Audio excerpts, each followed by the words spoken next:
지난 시간에 이어서 정우철 도슨트와 함께 할 텐데요. 어디서도 들어보지 못한 미술 이야기 함께 하도록 하겠습니다. 큰 박수로 맞아주시기 바랍니다. 평론가가 물어봤대요. 야, 여기는 제목은 생 라자르역인데 아니 뭐 제대로 보이는 게 없다.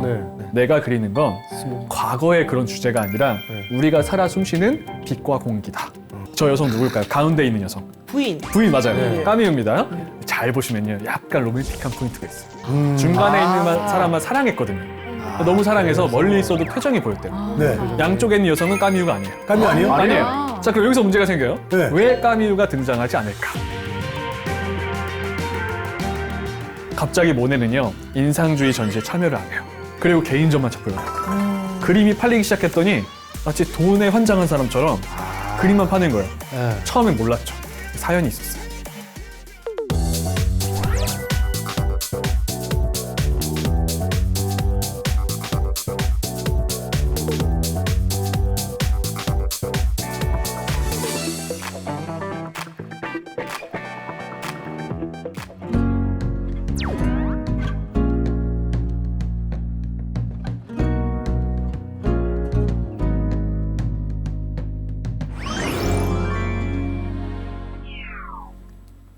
네, 안녕하세요. 전시 해설가 도슨트 정우철입니다. 지난 시간에 난리가 났습니다. 네, 와, 감사합니다. 우리 명선 씨가 가면서도 너무 마음에 든다. 말씀을 잘한다. 빨려든다. 이런 말 하는 애가 아닌데 아, 정말요? 너무 좋다 했거든요. 감사합니다. 네, 그것처럼 혹시 도슨트 일하시다가 기억나는 어떤 관객들 있을까요? 어떤 얘기 해야 될까 되게 고민 많이 했는데 네. 뭐 일단은 가장 친해진 관람객 분을 얘기하면 초등학생 때 왔다가 이제는 이제 고등학생이 돼서 계속 와주는 분 친구도 있고 오면 이제 요즘에 이제 SNS 많이 하잖아요. 소통하면서 오면 또 커피 한 잔 사주고 이제 그렇게 오래 하니까 애들이 점점 자라서 오는 게 되게 재밌어요. 그런 것도 좋고 약간 인상 깊었던 얘기 하나 해드리면 전시를 보다가 의외로 우는 분들도 많아요. 그림보다 우는 분들이 진짜 많아요. 왜요? 간병 가끔 물어봤어요. 전 진짜 물어보거든요. 나중에 나중에 해야 되니까. 그렇죠. 근데 다 비슷한 얘기를 해요. 뭐라고 하냐면 이게 되게 중요한 포인트인데 그림이 슬퍼서 우는 게 아니더라고요. 그러니까 너무 화려한 그림 보고 우는 게 아니에요. 뭘 보고 다 우시냐면 아까 우리가 얘기하고 있는 게 화가도 사람이라는 거잖아요. 그렇죠. 그래서 내가 이제 이런 고민이 있어. 말 못할 고민이 있고 이런 막 그런 아픔이 있는데 이 전시 왔더니 이 화가가 나랑 똑같은 아픔을 겪고 있는 거예요. 근데 그런 그림을 보면 정말 막 우시더라고요. 그래서 그런 사연들을 되게 좋아해요. 그래서 그런 분들 만날 때 되게 뿌듯하죠. 아니 저도 저기 SNS로 DM 하면 커피 사주시나요? 아니, 사주셔야죠. 저희 또 동갑이라고 들었어요. 그래서 또 한번 연락해 주시죠. 네. 고기 사주세요. 네, 알겠습니다. 그리고 또 궁금한 게 있는데요. 우리 또 도슨트님께서 우리 친구잖아요. 근데 그 또 가장 좋아하는 예술가가 모네인지 또 궁금해요. 왜냐면은 이 강연 중에서 두 번을 모네 선생님으로 하는 이유도 또 궁금하고. 모네를 좋아하긴 해요. 그리고 사실은 제가 모네의 그림과 그 인생을 보면서 운 적이 있어요, 저도. 왜냐면 아까 첫 번째 시간, 저번 시간 기억나실지 모르겠는데 마지막에 그랬잖아요. 사람들이 내 그림을 보고 왈가왈부할 수 있다. 근데 내 인생은 그 누구의 것도 아닌 나의 것이다라고 했잖아요. 제가 이제 도슨트로 활동을 하면서 이제 처음에 뭐 다른 방송사에 나오고 이제 이 도슨트라는 직업으로 이렇게 방송에 나온 분이 별로 없었어요. 나오고 나니까 이제 방송 나오시는 분들은 다 공감하실 텐데 이제 불특정 다수에게 비난이 올 때가 있더라고요. 그러니까 큰 잘못을 한 게 아닌데 그냥 도슨트가 방송에 나와서 막 돈을 더 벌려고 한다. 이런 비난이 오는데 너무 힘들었던 적이 있었거든요. 근데 그때 이 모네를 공부하다가 그 말을 딱 보는데 이런 거장도 이런 비난을 받던 시기가 있었구나. 근데 약간 그게 위로가 좀 되더라고요. 그래서 모네 그 마인드를 좀 되게 좋아해요. 재벌님 사과해요. 그때 쓸잖아 그걸. 많이 달았잖아요 형님. 왜 앞을 달고 그래요? 제가 무슨 도슨트냐 세파트다 하면서 막 그랬잖아 형님. 내 아이디를 알아? 그래서 오늘 그래서 이 시간이 전 너무 좋아요. 이렇게 재밌게 들어주시고 만날 수 있다는 게 관람객과. 그러니까 이게 참 저도 강연 들으면서 이제 또 미술에 대해서 더 관심을 갖게 되고 또 지난번에 또 많은 분들 얘기를 해주셨잖아요. 뭐 모네뿐만 아니라 뭐 마네도 있었고 뭐 바지 사장도 있었죠. 그리고 또 바지유. 바지 사장이 제가 르누아르도 있었고 맞죠? 모네의 어떤 인생 후반부 이야기도 참 궁금해요. 아, 그렇죠. 예, 예. 그래서 오늘은 이제 모네 인생의 네. 노년의 이야기, 이제 뒷이야기를 좀 해드리려고 합니다. 그래서 이제 한편의 인간을 알아가는 거죠. 자, 기억하시죠? 예, 저번 기억하죠, 시간에 이제. 모네의 작품 인상 인상해돋이로 인상주의라는 게 만들어졌다. 그러니까 정말 그 인상이란 말은 자연의 순간의 빛의 인상 이런 걸 그리는 작품들이고 밖에서 그린다는 거, 빨리 그린다는 거 네. 이거 기억하시고 중요한 얘기를 좀 해드릴게요. 자, 사실은요 미술은요 네. 의외로 우리가 사는 사회와 따로 가지 않아요. 맞아요. 사회 현상을 그대로 담게 돼 있어요. 네, 네. 네. 저희 아까 전에 쉬는 시간에 앤디 워홀 얘기했었는데 네, 네. 팝아트잖아요. 네, 네. 대량 생산. 그게 왜 그러냐면 팝아트가 나온 이유도 기술이 발전하면서 네. 대량 생산, 찍어내는 대량 거죠, 소비 이제. 시대가 시작되면서 팝아트가 나온 거예요. 네. 한마디로 그 사회의 모습과 같이 가는 게 미술이거든요. 네. 자, 인상주의가 왜 탄생할 수 있었냐? 첫 번째는 사진을 얘기해야 사진기. 돼요. 정교하게 그리는 건 끝났죠. 맞아요. 네. 사진이 나오면서 중요한 얘기 하신 거예요. 사진이 등장하면서 사실 예술도 어려워진 거예요. 사진이 등장하면서 사실주의가 막을 내리거든요. 그래서 그 역할은 사진 거예요. 그러니까 이제 미술은 사진이 못하는 걸 해야 되는 거예요. 네. 그렇죠. 자, 근데 그것도 이제 바로 그렇게 된 건 아니고 사진이 처음 등장했을 때는 위협은 안 됐어요. 왜냐면 화질이 너무 안 좋았고 흑백에다가 흑백. 찍는데 오래 걸리니까 그쵸. 오히려 화가들이 사진을 이용했어요. 네. 보면서 그리기도 했는데 네. 여기서 중요한 건 뭐냐면 광학이 연구돼요. 네. 그래서 이 화가들이 깨달은 게 있어요. 그게 뭐냐? 빛을 그리잖아요. 근데 사진을 생각해 보세요. 광학을 네. 빛은 더하면 더할수록 밝아지죠. 밝아지죠. 근데 물감은 섞으면 섞을수록 시큼해지죠. 어두워져요. 이게 문제인 거예요. 이 사람들은 빛을 그려야 되는데 물감을 섞으면 어두워져. 근데 빛을 그려야 돼요. 네. 그래서 어떻게 하냐면 붓터치가 쪼개지기 시작해요. 팔레트가 있잖아요. 네. 그럼 보통 색을 만들잖아요. 네. 뭐 빨간색, 파란색 섞어서 색을 만들어요. 노란색. 그 과정을 건너뛰어요. 그럼 어떻게 하냐? 원색을 팔레트에 짠 다음에 캔버스에 바로 칠해요. 오? 원래 섞여야 될 색을 그 옆에 칠하는 거예요. 어떻게 돼? 멀리 떨어지면 우리 뇌에서 섞이는 거예요. 네. 되게 과학적인 방법이에요. 그러니까 물감을 최소한으로 섞기 시작해요. 그래서 재밌는 게 인상주의 그림들이 몰려있는 공간과 그 전에 물감을 섞던 시대의 그림들을 같이 모아놓잖아요. 네. 똑같은 조명을 쏴도 인상주의 그림이 몰려있는 공간이 훨씬 밝게 보여요. 그림이 밝거든요. 자, 근데 이게 한 이유가 있어요. 근데 어떤 화가가 이런 걸 또 얘기해요. 아, 그래도 캔버스에서 조금 섞인다. 어쨌든 섞일 거 아니에요. 네. 실하니까. 어. 섞이면 안 된다. 그래서 아예 안 섞이게 그린 화가가 있어요. 누구시? 그 사람들을 인상주의에서 한 발짝 더 나아갔다 그래서 신인상주의라고 불러요. 신인상파. 신인상파도 있어요. 자, 그림 하나 보여드릴게요. 네. 이게 신인상주의예요. 오. 야, 이거는 이야. 유명하죠? 네. 보셨죠? 자, 그럼 조르주 세라예요. 신인상주의 하면 이 그림이 가장 유명한데 조르주 세라는요. 아, 그래서 캔버스에 섞인다 안 된다. 그래서 새로운 기법을 개발했어요. 뭐지? 신인상주의는 어떻게 그릴까? 약간 뿌린 거. 신인상주의. 저 사람들은요. 점 찍어 그려요. 점으로. 점이에요. 저기 앞에서 가까이 보면 다 점이에요. 그러니까. 그런 다 느낌이 점 찍은 나네요. 거예요. 물감이 안 섞여요. 빛 입자를 그려요. 그래서 가까이서 보면 점인데 뒤로 갈수록 우리 뇌에서 색이 섞이는 거예요.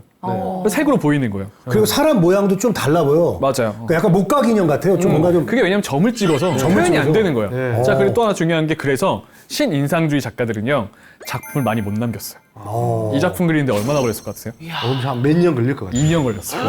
2년 동안 점 찍고 있었대요. 근데 점 찍지만 아이고. 눈도 몰릴 것 같아요. 그러니까요. 찍다 보면. 그래서 신인상주의도 있다는 거예요. 그래서 인상주의 때부터 붓터치가 보이는 거예요. 재밌는 얘기 해드리면 오르쉐 미술관 사랑하시잖아요. 네. 그래서 오르쉐 미술관에 위로 올라갈수록 붓터치가 보이는 거예요. 네. 그래서 오르쉐 미술관 꼭대기에 반고흐가 있어요. 마지막에 네. 후기 인상주의. 후기 인상파. 그 이후부터는 현대미술이거든요. 네. 그럼 그 이후 작품들은 퐁피두 센터에 있어요. 현대미술관이고. 이런 식으로 발전을 하는 거예요. 대단하다. 딱 떨어지네. 자, 네. 그리고 또 하나. 튜브 물감. 튜브. 아까 전에 제가 첫 번째 시간 때 얘기했죠. 네. 그림을 실내에서 그렸어요. 네. 그게 왜 그러냐면 밖에 갖고 나갈 수 불편했거든요. 없으니까. 네. 튜브 물감이 인상주의 때 개발돼요. 그럼 튜브 물감이 없었을 때 네. 물감을 가지고 나가야 된다. 어디 놓고 다녔을까요? 의외로요. 통에다가 상자. 동물의 방광이었대요. 돼지 오줌. 그게 최선이었대요. 돼지 방광에 넣고 다닌 거예요. 근데 문제가 뭐냐면 잘 터지고 네. 가서 한 번 짜면 다 써야 돼요. 다 써야지. 근데 그때 인상주의 활동하던 시기에 튜브 물감이 개발돼요. 휴대성이 편해진 거예요. 이제 사람들은 더 밖에 나가서 그려요. 좋죠. 여기다 날개를 달아준 게 증기기관차. 이제 사람들이 화가들이요. 가방에 그냥 튜브를 멀리까지 물감 다 놓고 네. 멀리 떠나면 돼요. 그 전에 마차 타고 너무 오래 걸렸는데 네. 이제 거대한 쇳덩이가 몇 시간이면 이동시켜줘요. 네. 그럼 어떻게 돼요? 여행업이 발달해요. 그리고 도시락이 발달해요. 그렇죠. 안타까운 얘기지만 이때부터 역 주변에 땅값이 올라요. 이게 그때부터 시작된 거예요. 네. 증기기관차가 근대의 상징이잖아요. 네. 근데 중요한 게 뭐냐? 사람들이 이제 주말이 되면 서민들이 여행을 가기 시작해요. 증기기관차 타고.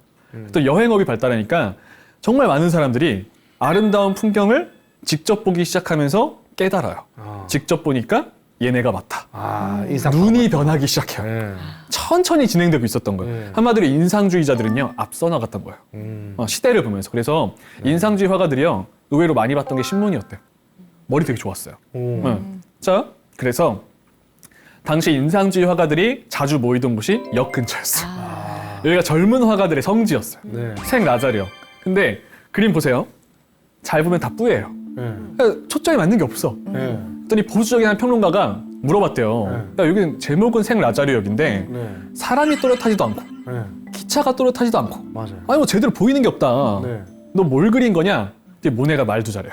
내가 그리는 건 과거의 그런 주제가 아니라 우리가 살아 숨쉬는 빛과 공기다. 빛과 공기를 그린 거예요. 자, 그 빛과 공기를 그린 것 중에서 제가 최고라고 생각하는 게 이 작품이에요. 이건 저도 압니다. 양산을 양산을 쓴 여인. 너무 좋죠. 너무 잘 그렸어요. 맞아요. 중간에 있는 작품 보시면요. 저 딱 이렇게 표현해요. 바람이 부는 것 같아요. 맞아. 그 바람마저 담는 게 인상주의예요. 저 여성 누굴까요? 가운데 있는 여성. 부인. 부인 맞아요. 까미우입니다. 그리고 중간에 웬 꼬마애 있죠? 자기 아들. 장모네. 첫째 아들. 근데 이 그림에 비하인드 스토리가 있어요. 자, 이 그림은 총 3점이 있어요. 네. 근데 양쪽에 있는 작품은 약 10년 뒤에 그렸죠. 네. 10년 뒤에. 차이점을 좀 짚고 가야 돼요. 일단 중간에 있는 것과 네. 양쪽에 있는 거. 일단 그림자랑 빛의 색깔을 좀 표현을 했던 것 같아요. 네. 보이는 색깔로 원래 저 색깔 녹색이 아니거든요. 색도 좀 화사하죠? 네. 맞아요. 밝아진. 맞아요. 양쪽에 있는 게 더 화사하죠? 그리고 이제 좀 모네가 돈을 좀 벌었나 봐요. 10년 있다 보니까 네. 중간에 있던 여인이 좀 부유해 보입니다. 부유해 보여? 네. 되게 애기가 좋은- 있고 없고의 차이가 있네요. 그것도 맞아요. 예, 예. 자, 일단 애가 없죠. 네. 컸으니까 색도 좀 화사해졌어요. 네. 잘 보시면요, 약간 로맨틱한 포인트가 있어요. 중간에 있는 여성 표현을 잘 보세요. 네. 중간에 있는 여성과 양쪽에 있는 여성의 차이점이 하나 있어요. 이렇게 잘 보시면 그 드레스가 좀 이렇게. 중간에 있는 여성만 표정이 보여요. 그러네. 모네를 바라보고 있어요. 근데 근데 보네요, 이게. 네. 근데 양쪽에 있는 여성은 표정을 애초에 그릴 마음이 없어요. 알 수가 없어요. 자연의 일부인 거예요. 이게 왜 그러냐? 왜 로맨틱하냐? 중간에 있는 사람만 까미유예요. 중간에 있는 사람만 사랑했거든요. 너무 사랑해서 멀리 있어도 표정이 보였대요. 네. 양쪽에 있는 여성은 까미유가 아니에요. 까미 아니에요? 아니에요. 자, 그럼 여기서 문제가 생겨요. 네. 왜 까미유가 등장하지 않을까? 애 보고 임신해 있었겠죠. 설마 자, 돌아가신 거 아니죠? 갑자기 모네는요, 인상주의 전시에 참여를 안 해요. 뭐, 의외로요, 인상주의 전시회가 총 8번 열렸거든요. 네. 8번 전부 참석한 사람 딱 1명밖에 없어요. 피사로란 화가예요. 비싸로. 피사로만 8번 다 참석했어요. 모네는 나중에 참석 안 합니다. 그리고 개인전만 자꾸 열어요. 그림이 팔리기 시작했더니 마치 돈에 환장한 사람처럼 그림만 파는 거예요. 네. 처음엔 몰랐죠. 사연이 있었어요. 둘째가 태어났는데 아팠나? 까미유가 자궁암에 걸려요. 아이고. 네, 그래서 진짜. 이때 그림 판 돈이 대부분 병원비였던 병원비로 거예요. 갔네. 그리고 병원비로. 모네가 얘기합니다. 너무 미안했대요. 너무 미안했대요. 나만 나고 고생만 했는데 이제 뜨기 시작하는데 아픈 거예요. 그렇더라고. 네, 맞아요. 꼭 그래. 근데 그렇게 많은 돈을 썼는데 못 고쳐요. 까미유 고작 32살에 죽어요. 아이고. 네, 너무 안타깝죠. 자, 근데 근데 어떻게 나와요? 75년이면. 모네가 마지막에 까미유가 세상 떠나는 걸 보고 있다가 네. 그림을 그려요. 네. 마지막 눈 감는 모습을 그렸어요. 볼까요? 야. 임종을 맞은 까미유예요. 눈을 감자마자 그린 거예요. 자, 이런 말을 남깁니다. 그림에다가 너무도 소중했던 한 여인이 죽음을 기다리고 있으며 이제 죽음이 찾아왔습니다. 어찌 보면 이제 막 세상을 떠나려는 사람의 마지막 이미지를 보존하고 싶은 마음은 자연스러운 발상이었습니다. 라고 이야기합니다. 오해하시면 안 되는 게 모네는 이 그림을 생전에 공개하지 않았어요. 항상 방에 뒀었고 자기한테. 밖에 꺼낸 적이 없어요. 최측근만 알고 있었어요. 모네가 아내를 그렸다는 거. 자, 근데 저희가 항상 얘기하죠. 화가도 사람이다. 이게 사실 헤어져도 슬픈데 사별을 한 거잖아요. 너무 미안했어요. 근데 잘 보시면 포인트가 하나 있는 게 화가가 그림을 그려요. 근데 이 그림이 완성됐다. 이 그림을 이제 내 손을 떠나야 된다. 네. 그 표시가 뭘까요? 사인을 하는. 사인이겠죠. 사인이죠. 근데 이 그림에 사인이 있는데 밑에 이 있는 사인 때문에 유명해져요. 왜요? 모네의 작품 중에서 거의 유일하게 예. 사인이 달라요. 달라요? 달라요, 사인이. 어. 한번 확대시켜 볼까요? 예. 한번 볼까요? 아, 하트. 하트가 있네. 이때도 하트는 사랑의 표현이었어요. 그래서 자신의 아내의 작품에만 사인의 하트가 남겨졌어요. 아, 로맨틱하다. 네, 이 작품이 오르시에 미술관에 있는데 가면 사람들이 다 이 하트를 찾고 있어요. 아, 보니까 눈물 나네. 이런 걸 찾으셔야 돼요. 네. 제가 항상 얘기하잖아요. 결국엔 사랑 얘기예요. 네, 그래서 이런 걸 찾아야 네. 아 이게 진짜 그냥 사람의 얘기구나. 그 벽을 허물 수가 있어요. 이런 걸 찾아보셔야 돼요. 아, 진짜 저 작품 보면 좀 아프신 분들은 딱 보는 순간 그럼요. 말칵할 것 같아요. 바로 빵 터질 것 같아요. 그리고 이 사연을 알고 보잖아요. 울음이 저도 터져요. 오르시에 미술관에서 이 앞에서 되게 뭉클하더라고요. 이런 걸 찾아보시면은 좀 더 깊게 들어갈 수가 있어요. 시대가 시대다 보니까 네. 뮤즈라고 하잖아요. 네. 아내를 잃은 분들이 되게 많은데 예. 마르크 샤갈 같은 화가는요. 아내를 잃고 9개월간 그림을 못 그려요. 못 그리죠. 아예 못 그렸어요. 네. 근데 모네는 반대예요. 미친 사람처럼 그려요. 이제는 어마어마하게 그리는 거예요. 왜냐하면 모네가 얘기해요. 그릴 때만 안 아팠대요. 마음이. 계속 그리는 거예요. 어디를 집중 안 하면 안 돼. 맞아요. 아이고. 계속 그림을 그리는 거예요. 그때 나오는 게 연작이라는 거예요. 연작. 연작도요. 미술계에서 인상주의가 처음 그렸어요. 왜냐하면 건초더미 연작이잖아요. 네. 그 전에는 연작이 나올 수가 없었어요. 화가들의 마인드가 어땠냐면 첫 번째, 건초더미를 그리지도 않아요. 네. 애초에. 예, 예. 두 번째, 왜 연작이 없었냐면 그 전엔 이랬거든요. 성당을 그려도 그냥 그 성당의 가장 완벽한 구도로 멋있게 하나 그리면 끝나는 거예요. 네. 이거보다 멋이 없는 구도는 필요가 없어. 네. 근데 모네는 얘기해요. 그게 아니다. 빛에 따라서 시간에 따라서 모든 게 변한다. 그걸 보여주는 거예요. 그래서 건초더미를 25점을 그렸는데 연작인 거죠. 어떻게 그렸냐면 한 번에 다 그리진 못했고 네. 하루에 한 3, 4점 그린대요. 근데 그 3, 4점을 오늘 건초더미를 정해요. 네. 캔버스를 들고 나가서 예. 가로로 설치한대요. 가로로. 가로로. 그 다음에 1번에서 그려요. 네. 막 그리다가 빛이 변하면 바로 2번으로 가요. 아. 이동하면서 그린 거예요. 낚시하는 아저씨들이 그렇게 하거든요.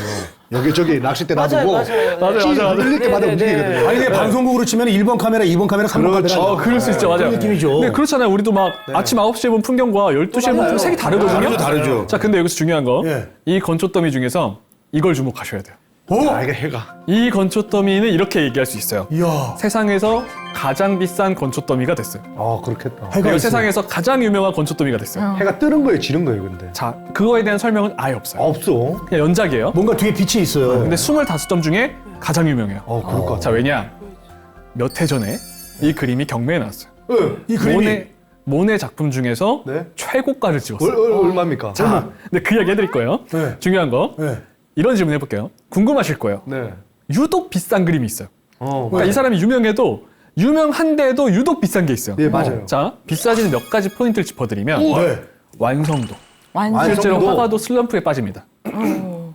슬럼프에 빠지면 완성도가 떨어지는 게 보여요. 르누아르도 마찬가지예요. 완성도가 높아야 돼요. 두 번째, 최초의 시도였는가? 최초의 시도. 최초의 연작 시도였죠. 오. 값어치가 높은 거예요, 연작이. 그렇죠. 최초 시도니까. 최초 시도는. 어. 그다음 세 번째, 누가 소장했는지도 중요해요. 아, 그렇지. 누가 샀는지. 이건희 회장님 갖고 있었는지, 그쵸. 아니면 박건희 갖고 있었는지 딱 알겠죠? 나 왜? 네, 그냥 그렇다고요. 아이, 네. 참. 자, 그리고 형께도 중요한 거. 비쌀 수도 있잖아요. 네, 중요한 거.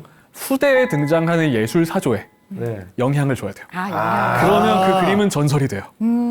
자, 흥미로운 얘기 드릴게요. 예? 어느 날 네. 한 천재 법학자가 법학자예요. 법학자. 근데 전시회에 놀러 간 거야. 네. 네. 근데 거기에 정확히 뭘 봤는지는 몰라요. 네. 그 사람 회고록에 모네의 건초더미 연작을 봤다고 써 있어요. 연작을 봤다. 근데 깜짝 놀랐대요. 왜 놀랐을까요? 자, 우리가 아까 저번 시간에 뭐 바칸테스의 좀 사진 같은 그림도 봤잖아요. 네. 그걸 보던 사람인데 이걸 보고 너무 놀란 거예요. 근데 왜 놀랬냐? 이렇게 써 있어요.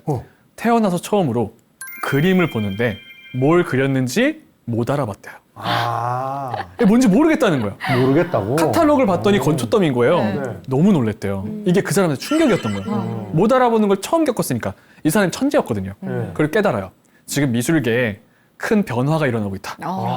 이 사람은 모네 뒷세대예요. 모네를 만난 건 아니에요. 그림을 본 거예요. 항상 이런 식이에요. 그리고 두 번째, 아, 형태가 명확하지 않아도 감동을 줄 수 있겠다. 색채의 조합과 붓터치만으로. 그리고 이 사람은요, 모네의 건초 더미를 보고 법학을 포기하고 화가가 돼요. 그래서 이 사람의 초기작을 보면 네. 모네와 비슷해요. 비슷하네. 자, 초기작 보여드릴게요. 아이, 너무 다른데. 오른쪽에 있는 게 초기작이에요. 그리고 좀 오른쪽에 있는 게 이게 초기작이에요. 그럼 잘 보면 비슷하네요. 모네랑 좀 비슷하잖아요. 비슷하네요. 근데 이 화가는 깨달은 게 있어요. 화가가 됐잖아요. 네. 형태를 없애는 걸 자꾸 연구해요. 형태를 어떻게 없앨 수 있을까? 여기다 또 영감을 준 게 음악이에요. 음악은 눈에 보이지 않지만 사람들을 감동시킨다. 음악처럼 그리기 시작해요. 흘러가네. 이제 시간이 흐른 거예요. 그다음 나중에 어떻게 되냐? 이렇게 돼요. 우와, 이 사람의 이름이 칸딘스키예요. 칸딘스키는 누구냐? 최초의 추상회화로 유명해요. 추상화 들어보셨죠? 칸딘스키요? 칸딘스키. 피카소가 추상하잖아요. 피카소는 추상까지는 아니에요. 그래요? 근데 최초의 추상화가로 기록된 게 칸딘스키예요. 칸딘스키? 근데 칸딘스키가 최초의 추상화를 그린 사람인데 화가가 된 게 모네의 건초더미 때문인 거예요. 이 정도 사연이면요. 아니, 여러분, 건초도미가 이렇게 됐어요? 거기서 힌트를 얻은 거죠. 아니, 컴퓨터 잡동사니가 됐는데. 이게 추상이잖아요. 형태를 묘사하지 않는 거. 저 칸디스키한테 지금 영감을 얻었어요. 잠깐만, 그러면 그 사람이 나 그림 저기 그려야 되겠어. 폴란드 사람이에요? 러시아 사람이에요? 러시아 사람이에요. 아, 스키가 들어가니까. 그러니까 그러니까 칸디스키. 이게 이런 식으로 영향을 줘요. 근데 잘 보시면은 원래는 윤곽선이 또렷했잖아요. 네. 보자마자 알아봤는데 모네는 빛을 표현하니까 인상주의들은 윤곽선이 사라진단 말이에요. 네. 그래서 거기서 힌트를 얻은 거예요. 그리고 화가가 되면서 추상화를 만든 거예요. 네. 근데 그 시작이 이 건초더미 연작부터 여기서 시작을 하는 거예요. 지금까지 야, 저게 어떻게 할까? 너무 그렇게- 유추가 안 되는데. 이게 천재이기 때문에 좋은 것도 있어요. 어떻게 저렇게 그렇게 예술가잖아요. 그러니까 우리는 이런 걸 많이 봤지만 네. 이 시대엔 이걸 처음 본 거거든요. 자, 재밌게 얘기해 볼게요. 예, 이 계속 정도 재밌어요. 사연이면 얼마에 사시겠어요? 어떤 거? 이거요, 지금. 이 그림. 이 그림이요? 만약에 건초더미 연작이 경매에 나왔다.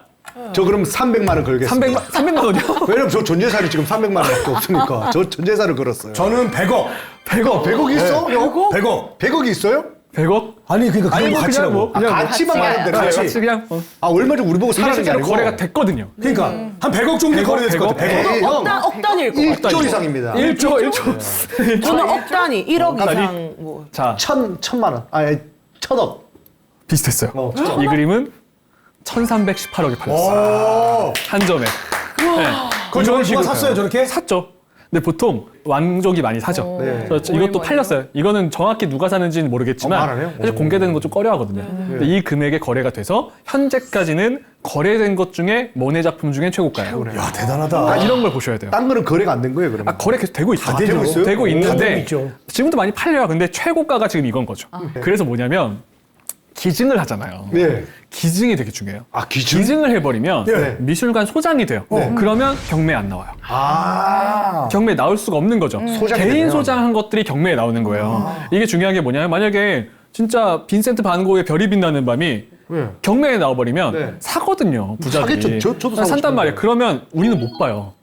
가져가니까. 집에 갖고 그러니까 가니까. 소장한 것들을 개인 소장한 것들은 경매에 나오고 그래서 기증을 해서 아예 미술관 소장이 돼버리면 여러 사람들이 다 볼 수 있는 거죠. 다 볼 수 있는. 그러니까 기증하는 사람들이 너무 중요한 너무 사람들. 감사하네요. 감사하네요. 감사한 거죠. 그래요. 맞아요. 네. 자, 그러면 이제 모네는요. 저 건초더미 연작이 그릴 때쯤 되면 부와 명예를 다 얻어요. 생전에 다 얻습니다. 이제 인상주의 대세가 됐어요. 그리고 그림도 불티나게 팔려요. 네. 또 하나 중요한 거, 그 전에는 그림을 그리려면 한 점당 오래 걸렸어요. 몇 달씩 그려. 근데 인상주의. 네. 빨리 그리잖아요. 그렇죠. 근데 인기 많아졌어. 네. 근데 뭐가 되냐면 수요와 공급이 딱 맞아요. 빨리 그려서 많이 팔 수가 있는 거예요. 그러니까 빨리 그리니까. 빨리 그리니까 이것도 애초에 그거예요? 이것도 이제 모네 그림이죠. 지베르니. 지베르니 정원의 집을 얻죠. 너무 예쁘네요. 네, 그리고 이제 멀리 안 가도 돼요. 우리 집 앞이 주제니까. 네. 그러니까 여기서 꽃밭 그리고 수련 그리고 정원을 가꾸며 사는 거예요. 참고로 여긴 지금도 정원사가 있어요. 저렇게 생겼나요? 네, 유지를 합니다. 자, 그리고 또 하나 노년에 재혼했어요. 와. 알리스란 여성과. 갑자기 좀. 아이고, 까미. 서서요. 아니 왜 그래도 신랑이야. 근데 네, 이제 모네 씨 신랑. 아쉽네. 까미는 뭐, 이게 까미, 어떻게 까면 까미 완전 까무라치겠다, 지금. 아니, 까무라치겠어. 까미는 까맣게 잊었어요? 까미유가 세상을 떠나고 그래 수십 년 뒤에요. 수십 년. 그래도 우리는 수십 년 보통 뒤니까. 순수한 사랑을 네, 원했는데. 그리고 원래 알리스 남편이 굉장히 부유했는데 모네의 후원자였어요. 근데 그 알리스의 남편이 사업이 기울면서 사실은 가족을 버리고 도망갔거든요. 그래서 서로 자식을 키워주다가 나중에 재혼을 한 거예요. 자, 제가 그랬죠. 화가는요. 자신이 기분이 좋으면 풍경도 밝아져요. 네, 그죠. 가장 행복했을 때 그린 수련 보여드릴게요. 네. 걱정 없을 때. 네, 내가 걱정 제일 없을 기쁠 때, 돈도 제일 벌고 기쁠 때. 재혼하고 지금 맞아요. 인기도 없고 네. 깨끗하죠. 뭔가 깨끗하다. 아이고. 맑고 깨끗하잖아요. 이건 인상파 느낌이 없는데. 이게 정말 이 모네의 그 마음이 들어간 거예요. 걱정도 없고 깨끗하고 맑고 네. 하늘을 같이 그리고 싶어서 물에 비친 구름 반사된 거 봐. 반사된 걸 그린 거죠. 야. 근데 이게 재밌는 게 제가 좀 약간 유식한 말 하나 알려드릴게요. 예. 그래서 인상주의 이렇게 얘기해요. 가까이서 보면 붓터치가 다 보인단 말이에요. 예. 가까이서 보면 형태가 없어져요. 가까이서 보면 추상이고 멀리서 보면 구상이라 그래요. 가까이서 보면 그냥 물감 덩어리거든요. 근데 멀리서 보면 그게 형태로 보이는 무슨 거예요. 형태로 보이네. 그게 인상주의예요. 자, 이 그림이 모네가 노년에 가장 행복했을 때. 근데 안타까운 건 행복이 짧아요. 네, 행복이 고작해 한 10년 정도? 이상하게 불행은 몰려오잖아요. 네. 불행이 몰려와요. 왜요 또? 자, 3년 만에. 1911년에 세계 재혼한 1차 알리스도 뇌종양으로 세상을 떠나요. 아, 사랑한 아내를 병으로 2번이나 보낸 거예요. 그때는 참 병사가 많았어요. 많았잖아요. 맞아요. 의학이 발달하지도 않았고. 네. 그리고 또 1914년에 세계대전이 터져요. 첫째 아들 귀여웠던 꼬맹이 병에 걸려서 모네보다 먼저 죽어요. 아, 저기 전쟁 참전한 게 아니라 네, 병에 걸려 죽었어요. 병에 그리고 걸려서. 세계대전에 둘째 아들이 또 징집돼요. 징집이 되고. 이게 무슨 얘기냐? 아휴. 인간적으로 봤을 때 부와 명예를 얻으면 뭐예요? 혼자 있는데. 아유 또. 네, 이게 너무 외로운 거예요. 그렇지. 그러니까 이때부터는 너무 아파서 그려요. 수련에 집착을 또 하거든요. 아까랑 비슷해요. 수련을 그릴 때만 그 고통을 잊을 수가 있었대요. 나중에는 병적으로 그려요. 수련만. 수련을 계속 자기 그리는 거예요. 행복했을 때만. 맞아요. 그래서 이게 다들 행복했을 때만 그린 줄 아는데 모네는 말년에는 정말 고통 속에 그리기도 했어요. 자, 그러면 세계대전이 터졌을 때 수련 하나 보여드릴게요. 야 뭔가 약간 붉은 게 쓸쓸해지고 전쟁이 났네. 조금 약간 색채도 달라지고 가을의 쓸쓸하죠. 쓸쓸해요. 맞아요. 아까랑 너무 다르잖아요. 네. 자, 그래서 이제 모네는요 수련의 슬픔이 담기기 시작해요. 근데 또 하나 색이 변환되는 이유가 있어요. 좀 색이 달라졌죠. 네. 네. 왜냐하면 병에 걸렸거든요. 안 그래도 슬픈데 마음의 병도 있는데 육체적으로도 병이 생겨요. 약간 블러드가 있어. 백내장에 걸려요. 아, 색깔을 잘 못. 그래서 점점 시력이 안 좋아지고 있었어요. 자, 이 그림 보셔야 돼요. 아까 완전 달라졌네. 백내- 다른 백내장이 정원인데요? 가장 심했을 때예요. 가장 심했을 때. 그림 달라진 거 느껴지세요? 네. 예. 아까 지베르니 정원 꽃밭이었잖아요. 예. 똑같은 곳이에요. 근데 그림 변한 거죠. 아 저거는 사실 너무 무섭게 그냥. 형태가 다 뭉개졌죠. 저도 이걸 직접 봤는데 괴로워요. 보고 있으면. 이렇게까지 시력이 안 좋아졌구나. 네, 이게 어느 너무 정도 혼란스럽게. 그렇다. 나타납니다. 예. 그러니까 이게 원래 이때도 백내장 수술이 있었는데 본인이 안 받았어요. 왜냐하면 성공률이 낮았거든요. 옛날에는. 이게 정말 인간적인 게 무서웠대요. 왜냐면 지금은 서서히 안 좋아지고 있는데 네. 혹시나 수술 받았다가 잘못돼서 못 볼까봐. 한 번에 안 좋아지거나 못 보게 될까봐 그렇죠. 계속 미룬 거예요. 이 그림 그릴 때쯤에 왼쪽 눈은 거의 실명이었다 보셔야 돼요. 그리고 오른쪽 눈은 색이 이상하게 보여. 아이고. 그러니까 어떻게 한 거냐면 또렷하게 그리고 싶은데 안 되는 거예요. 계속 덧칠하는 거예요. 안 되니까. 그러니까 완전히 추상이 돼버린 거예요. 완전히 추상화가 돼버렸죠. 네. 자, 이때 여길 가보셔야 돼요. 오늘 이제 이 방송을 보신 분들은 모네를 알았잖아요. 네. 이 사연을 알고 루브르 오르쉐만 가는 게 아니라 이런 작은 미술관도 가야 됩니다. 파리에 마르모땅 모네 미술관이 있어요. 아 미술관 있어요? 여기를 꼭 추천드려요. 마르모탕 모네 미술관. 네, 파리에 가면 의외로 금방 갑니다. 그리고 루브르 오르쉐는 여러분 일주일 동안 가도 다 못 봐요. 너무 많아요. 맞아요, 맞아요. 근데 이런 곳은 오전 타임만 살짝 비우고 가면 돼요. 아딱 좋네요. 네. 자, 이렇게 돼 있어요. 제가 찍어온 겁니다. 이런 식으로 돼 있어요. 그래서 지하에 가면은 모네 존이 있거든요. 관이 있는데 자 모네 작품들이 모여 있어요. 네. 여길 가야 되는 이유가 있어요. 왜요? 여기에 뭐가 있냐? 예. 지베르니 첫 좀. 시간에 봤던 인상 해돋이가 있고요. 네. 그리고 방금 봤던 정원. 백내장이 가장 심했을 때의 그림들이 함께 걸려 있어요. 한마디로 여길 가리켜서 모네를 좋아하는 사람들은 여기에 모네의 시작과 끝이 끝이 있다는 있네. 진짜 시작과 끝이. 또 오르쉐만 가지 말고 이런 곳 찾아가셔야 돼요. 가야겠네. 왜냐면 진짜 내가 좋아하는 화가는 이런 곳에 가야 진짜 작품을 볼 수 있거든요. 좀 모네 작품 저거는 그러면 어떻게 누가 기부한 겁니까? 아니면 어떻게? 기증한 것도 있고 네. 보통 화가가 세상을 떠날 때 가족들이 기증한 게 많아요. 아, 근데 가족이 다 떠났잖아요. 이제 후손들이 남아 있죠. 아, 후손들이. 네, 후손들이. 그리고 이제 아까 같은 경우에는 알리스의 자식들. 이제 그 사람들은 남아 있었죠. 점점 이어받는 거예요. 네. 자, 또 하나. 드디어 수술을 받아요. 선글라스 꼈네. 저게 희귀한 사진이에요. 수술 직후예요. 아, 수술 직후에 눈에 빛이 들어가면 안 돼서 네. 눈에 뭘 덮어놓은 거예요. 아, 덮어놓은 씌워놓은 거구나. 거예요. 자, 성공적이지는 않았지만 시력이 조금 회복됐대요. 아이고 다행이네. 근데 사실 눈이 안 보인다는 게 얼마나 무서워요. 네, 맞아요. 일반인도 그런데 폴 세잔 아시죠? 세잔이라고 들어보셨죠? 알죠. 세잔이 모네를 이렇게 평했어요. 모네는 눈이다. 이 얼마나 위대한 눈이냐. 다른 화가들과는 더 예민한 눈을 가진 거예요. 그런데 그것 때문에 눈을 혹사시키기도 했죠. 근데 그 눈이 안 보이는 걸 경험한 거예요. 그때 모네는 수술을 받고 나서 이런 얘기를 해요. 다시 아무것도 볼 수 없게 되기 전에 모든 것을 그려야겠다. 그리고 하나 결심해요. 내 인생 최고의 마스터피스.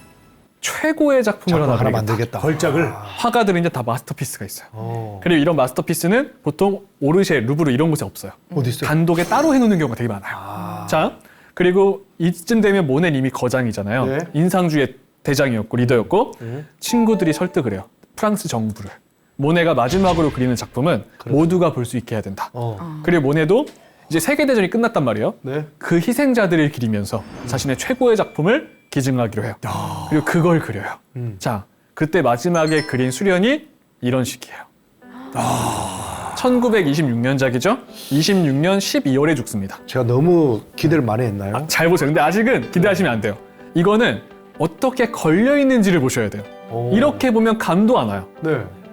이런 식이에요. 네. 자, 이게 지금 어디 있냐? 프랑스 파리에 오랑주리 미술관이라는 곳에 있어요. 오랑줄이. 오랑주리 미술관이 있는데 네. 여기에 저 모네의 마지막 수련을 보겠다고 전 세계에서 다 와요. 그리고 또 하나가 예술가들 우리가 알아줘야 돼요. 제가 얼마 전에 그 바르셀로나에 갔다가 네. 느낀 게 딱 하나예요. 어. 바르셀로나는 진짜 가우디가 다 먹여 살리는구나 아, 라고 그렇죠. 생각을 했었어요. 맞아요. 네. 자, 여기 전 세계 사람들이 다 오는데 어떻게 걸려 있는지 볼게요. 보자. 어떻게 천장에 걸렸냐? 붙어 있지 않나? 자 기대하셔도, 오랑줄이 이거 기대하셔도 좋아요. 위에 있을 것 같아요. 아니에요. 이렇게 돼 있어요. 우와. 이렇게 크다고요? 엄청나게 크네. 길어요. 근데 잘 보시면요. 가로로 길잖아요. 네. 가로로 굉장히 긴데 더 자세히 보시면요. 그림이 곡선이에요. 나 소름 돋았어요. 휘어 있잖아요. 곡선으로. 저 공간 자체가 원형이에요. 근데 그 원형에 맞춰서 그림이 휘어 있어요. 네. 근데 가로로 엄청나게 길죠. 네. 이게 재밌는 게 뭐냐면 저 앞에 딱 쓰잖아요. 그럼 내 시야에 온통 수련으로 가득 채워지게 돼 있어요. 그래서 저 의자에 앉아서 봐도 되지만 딱 저 앞에 가서 보시면요. 네. 내 왼쪽 시야부터 오른쪽 시야까지 수련으로 가득 채워져요. 가득 차겠네요. 모네가 왜 저렇게 그렸냐? 와. 저건 특수 캔버스예요. 특수 캔버스. 제작을 할 건데 그 전에는 캔버스라는 한계가 있었어요. 그래서 아무리 큰 캔버스에 그려도 잘려요. 네. 내가 본 대로 보여줄 수가 없는 거예요. 네. 사람들을 내가 자연에서 본 것처럼 수련에 푹 잠기게 하고 싶었다. 그래서 저렇게 가로로 길게 하면서 곡선으로 만든 거예요. 네. 저 앞에 쓰면요, 진짜 수련에 잠겨 있는 것 같아요. 근데 이게 이런 화가들이 몇 명 있어요. 예를 들면은 혹시 들어보셨을지 모르겠는데 마크 로스코라는 화가가 있어요. 마크 로스코는 네. 색면회화라고 해서 아예 색으로 한 면을 다 칠해요. 네. 추상화가인데 근데 사이즈가 굉장히 크거든요. 근데 그 사이즈가 크니까 가끔 사람들은요 본능적으로 멀리서 보려고 그래요. 근데 그것보다도요 그 마크 로스코라는 화가는 자신의 작품을 볼 때 작품과 40cm 떨어져서 보라 그랬어요. 우와. 딱 그 앞에 쓰게 되면은 맞아요. 그림이 완전히 푹 잠기잖아요. 네. 그렇게 되면은 새로운 공간이 생겨요. 내 빈 공간이 사라지면서 그림과 색이 만들어주는 공간이 생기거든요. 네. 그런 화가들이 있어요. 이것도 코앞에서 보면 완전히 수련 앞에 있는 것 같아요. 자, 이런 공간이 두 공간이 있어요. 또 있어요? 이렇게 두 공간이 있습니다. 근데 잘 보세요. 여기도 모르고 가면 감동 못해요. 네. 알고 가야 돼요. 자, 모네가 부탁했어요. 백색의 벽에 걸어라. 네. 공간이 주는 분위기 무시 못하거든요. 네. 자, 또 하나 다시 보여드릴게요. 잘 보세요. 여기 가신 분들이 놓치는 포인트가 있어요. 뭐예요? 여기 오랑주리에 가면은 이것만 있는 건 아니고요. 네. 다른 층에 다른 작품들도 있어요. 다른 화가들 거. 그걸 보다가 여길 딱 들어가잖아요. 그럼 첫 느낌이 예민한 분들은 느껴요. 뭔가 어둡다고 느껴질 수 있어요. 약간 어둡다고 느껴질 때가 있어요. 왜일 것 같으세요? 자연광? 딱 맞추셨어요. 잘 보시면요. 수련을 비추는 인공 조명이 하나도 없어요. 모네의 마지막 수련에는 조명을 쏘지 않아요. 그럼 어떻게 돼 있냐? 천장이 뚫려 있어요. 그래야지 훨씬 낫네. 빛과 비와 눈은 막아주지만 천장이 뚫려 있죠. 자연광이 떨어지게 돼 있어요. 모네가 얘기했거든요. 내가 자연에서 본 것처럼 자연광으로 보게 하라. 그래야 이걸 느낄 수가 있다. 그래서 의외로요. 오르세 미술관에 가도 잘 보면은 모네의 수련회는 조명을 안 쏘는 게 꽤 있어요. 완전히 자연에서 본 수련처럼. 그래서 여기가 되게 재밌는 게 뭐냐면 내가 맑은 날 가면 여기도 밝아져요. 공간 자체가. 그러네. 내가 흐린 날 가면 여기도 흐려져요. 네, 비 오는 날. 네. 그리고 또 하나가 여기는 굉장히 조용해요. 왜냐하면 모네가 얘기했거든요. 세상을 살면서 힘들고 고통받는 사람들이 여기 와서 편안하게 명상을 위한 쉼터가 됐으면 좋겠다. 그래서 제가 깜짝 놀랐던 게 지금 사진은 없지만 저기 이제 스태프들이 있어요. 근데 해외 스태프들은 여러분 우리나라랑 달라요. 진짜 안 지키면 쫓아내버리거든요. 그래요? 우리는 막 스태프들이 어린 친구들이 와서 막 알바로 하는 거잖아요. 그건 직원이에요. 쫓아내버려요. 저 만지면 큰일 나잖아요. 네, 근데 여기는 유독 다른 미술관보다 목소리 톤이 커지면 바로 경고가 와요. 조용히 하라고. 왜냐하면 여기 바로 쫓겨나. 모네가 부탁했으니까. 그걸 다 지켜줘요, 여기는. 그래서 여기 가시면요. 약간 그런 느낌이에요. 그러니까 그림 한 점 보는 게 아니라 굉장히 숭고한 느낌이 들어요. 그래서 여기는 꼭 가보시길 진짜 부탁드려요.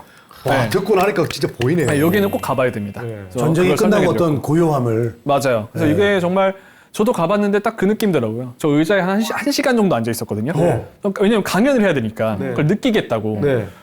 여기 앉아 있었을 때가 가장 마음이 평온했던 것 같아요. 그리고 앞에 나오면 또 공원이거든요. 네. 그걸 산책하면은 너무나 좋습니다. 자, 이런 말을 남겼어요. 근데 안타까운 게 뭔지 아세요? 이거에 완공되는 걸 못 보고 죽어요. 작품만 남겨놓고 세상을 떠난 거예요. 그래서 모네의 친구가 대신 전해줘요. 모네는 이곳이 전시회를 찾아오는 사람들이 잔잔한 물의 휴식을 느끼며 일상의 피곤과 긴장을 풀어낼 수 있는 평화로운 명상을 위한 쉼터가 되기를 바랬다. 네. 여기는 딱 그 공간이에요. 그래서 아까도 얘기했지만 그 화가의 마스터피스는 보통 따로 전시돼 있어요. 그런 곳을 찾아가시면요, 진짜 그 화가의 여정을 따라갈 수가 있는 거죠. 자, 그러면 이 말을 들려드리고 싶었어요, 마지막으로. 자, 모네가 한 말입니다. 프랑스 예술가들이요, 받는 최고의 훈장이 있어요. 레지옹 도네르 훈장이에요. 이 훈장을 수여받으면 그 사람 예술 인생이 인정받는 거예요. 르누아르도 받았어요. 네. 근데 모네, 전 참 놀랬던 게 거절했어요. 받을 자격이 없다. 그러면서 이런 말을 남겼죠. 난 위대한 화가도 위대한 시인도 아닙니다. 제가 아는 거라곤 자연에서 느낀 것을 표현하기 위해 그저 최선을 다했다는 것뿐입니다. 이 말을 남겼어요. 그리고 현재 프랑스 파리에는 이 모네를 보기 위해서 전 세계 사람들이 다 모여오고 있죠. 네. 모여오고 있고, 또 하나 장례식 일화가 있어요. 유명한 일화가 있는데 네. 저번 시간 기억하실지 모르겠는데 네. 인상주의는 검은색을 싫어한다고 했잖아요. 네. 모네 장례식 도중에 모네를 몰랐던 사람들이, 장례 절차를 치르는 사람들이 모네의 관에 검은색 천을 씌워요. 아하. 그때 모네의 지인들이 깜짝 놀라면서 네. 모네 인생에 검은색이란 없다. 없다. 하면서 꽃무늬 천으로 마지막 관을 덮어준 일화가 되게 유명해요. 그리고 마지막에 세상을 떠나게 되죠. 네. 자, 그래서 오늘 모네를 알아봤는데 제가 얘기하고 싶은 건 이런 거예요. 그러니까 화가들이 우리가 볼 때는 그저 정말 우리와 다른 사람이고 네. 뭔가 특별한 사람일 것 같고 그렇게 생각하지만 그래서 거리감이 생긴단 말이에요. 근데 막상 한 명 한 명 들여다보면 다 똑같아요. 다 똑같고 이런 인생을 살았기 때문에 거장이 된 거예요. 저한테 누가 물어본 적이 있어요. 책을 썼는데 질문이 왔어요. 북토크 때. 아니 왜 이렇게 화가들은 하나같이 힘들게 살았냐. 근데 저는 질문이 잘못됐다고 생각해요. 힘들게 살았기 때문에 거장인 거예요. 그러지. 네. 사람들은 스토리에 감동받거든요. 모네도 마찬가지예요. 사실 그림을 잘 그린다고 유명해지는 게 아니에요. 세계적으로 거장이 되는 게 아닙니다. 스토리예요. 이런 힘든 생활을 하면서도 인상주의, 새로운 그림을 그렸고 그러면서도 또 나중에 추상미술에 영향을 줬고 또 마지막에는 힘들게 사는 사람들을 위해서 수련으로 감동을 주고 이런 인생이 종합되기 때문에 그림도 비싸지고 거장으로 평가받는 거예요. 한마디로 어떤 그림이 비싸잖아요? 그럼 그 그림 값을 생각하면 안 돼요. 그 그림 값이 아니라 이 사람 인생을 평가하는 거예요. 그러면서 거장이 되는 거예요. 그래서 한 명 한 명 들여다보면 다 이런 거장들이고 거장인 이유가 있다. 그리고 마지막으로 저는 앞으로 또 다음 시간이 남았지만 네. 앞으로 들려드릴 화가들도 이렇게 표현하고 싶어요. 그러니까 우리가 평소에 그림에 관심이 없어도 이상하게 관심이 없었는데 아는 화가들이 있어요. 네, 있어요. 피카소, 마티스, 뭐 샤갈, 모네, 그죠? 그 급 되면은 다 이렇게 평탄한 인생을 산 사람이 없거든요. 그래서 이들의 공통점을 하나 얘기하면 앞으로 계속 들려드릴 거지만 예. 딱 이 말로 엮을 수 있을 것 같아요. 네. 그럼에도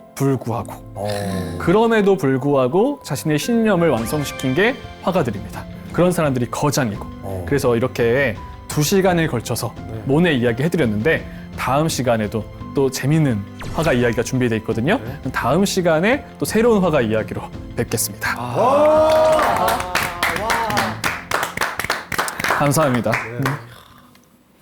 와, 정말 강연을 듣다 보니까 1시간이 훌쩍 지나가 버렸는데요. 그럼 다음 주에는 어떤 화가를 우리가 알 수 있을까요? 사실은 지금도 고민이에요. 근데 오늘 이제 하면서 네. 제가 뭘 하나 깨달았어요. 뭐예요? 생각보다 더 쉬운 화가를 해야겠구나. 우리 지금 무시하시는 거예요? 많이 떨어지나요? 우리가 도슨트 당신밖에 모를 줄 알아? 도슨트 우리 다 안다고. 네. 그래서 네, 농담이고요. 그래서 좀 더 사실 너무 재밌게 들어주셔가지고 네, 너무 재밌어. 저도 오늘 오면서 되게 재미없어 하면 어떡할까 했는데 너무 흥미롭게 들어주셔서 좀 유명하면서도 좀 더 이런 뒷 사연들, 비하인드 에피소드가 많은 화가를 준비할 거라서 그래도 한 번쯤은 우리 또 반고를 해야 되지 않나. 그렇지. 인생도 하고. 좋습니다. 네. 또 할 얘기도 많을 것 같고 좋습니다. 되게 재밌어 하실 것 같아요. 맞아요. 다음 시간에는 빈센트 반고 강연으로 찾아뵙도록 하겠습니다. 와, 감사합니다. 그러면 다음 이 시간에도 정우철 도슨트와 함께 하도록 하겠습니다. 1시간 동안 함께 해주신 여러분 고맙습니다. 다음에 또 만나요. 안녕. 거장이다 진짜. 가장 밝게 빛나는 열정의 화가. 유명세에 비해서 네. 잘 아는 분들은 별로 없어요. 학교 잘 다니다가 갑자기 뛰쳐나와요. 자퇴합니다. 당시 영국 런던이 산업화가 많이 진행됐을 때거든요. 그쵸. 길거리에서 굶어 죽는 걸 처음 봤답니다. 그때부터 본인은 아주 탄광촌에 전도사로 활동을 하게 돼요. 자기도 똑같이 생활을 해야 된다라는 마음으로 의사 옷도 꼭 누더기 옷 같은 거 입고 다녔대요. 똑같이 생활해야 된다면서 이게 또 교회 반감을 사요. 어느 날 성경을 읽다가 무슨 생각이 들었냐면 화가라는 직업이 하층민들, 힘들게 사는 사람들을 숭고하게 표현하면서 이 성경의 말씀을 그림으로 전하는 사람이 될 수도 있겠다.